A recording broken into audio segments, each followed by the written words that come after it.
All right.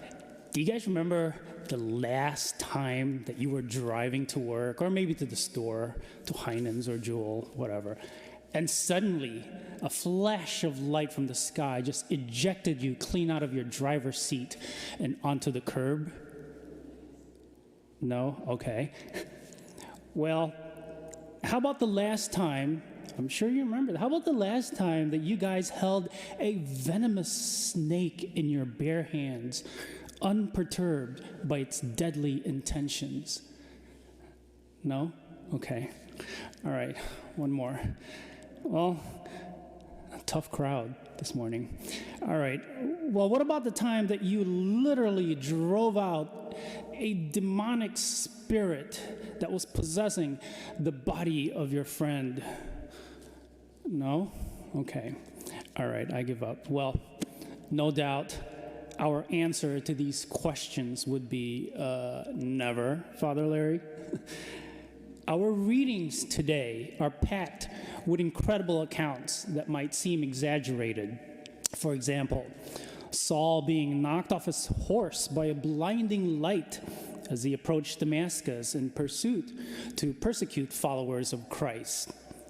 But then he makes a 180-degree conversion, becoming a model of passionate love and action for Jesus.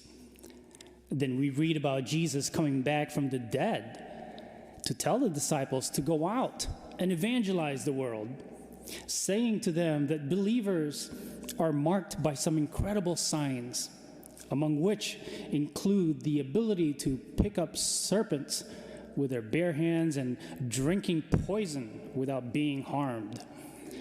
Now, I imagine most of us will not experience such extreme and dramatic moments. That's not to say they won't happen, but our conversions are likely to be more subtle and can occur over a lifetime of prayer, ritual, and good habits. Christianity, after all, is really about the small daily conversions that we encounter. Perhaps it's in the face of a parent or mentor teaching us about God's love for us that has left us feeling awakened. Or maybe it's the sacred text from Scripture, or an inspirational poem, or the amazing beauty of the natural world that lifted our spirit and brought tears of joy to our eyes. It can even happen in the midst of something so mundane, like playing with our kids or paying the bills. It can also be difficult, however, to confront our own moments when we needed conversion. Sure, many of us have steadfast faith in Jesus, but we sometimes miss the mark without realizing it. We certainly have had our moments when we behaved like Saul and used our power to persecute people who did not seem to share our values. Granted, no chains or prisons were involved, but we've used the power of our words and actions to marginalize someone or punish them in some way just because they're different or they don't measure up to our standards. It's humiliating to face these sins, but we must be profoundly aware that we have a God who's full of love, mercy, and compassion.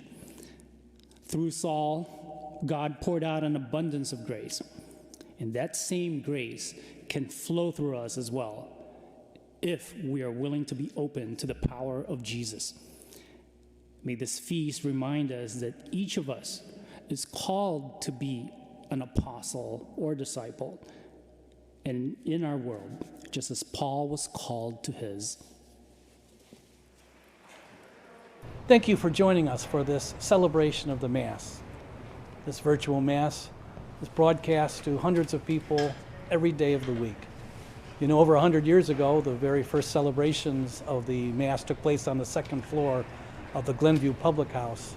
It's been inconceivable that 100 years later, we would be reaching so many people all over the world through this technology. If you'd like to support the ongoing broadcasts of OLPH's Masses, please go to our website, go to Give Central, and you'd be able to support the ongoing outreach of this virtual ministry. Thank you for your support. Most of all, thank you for joining us in prayer. God bless you.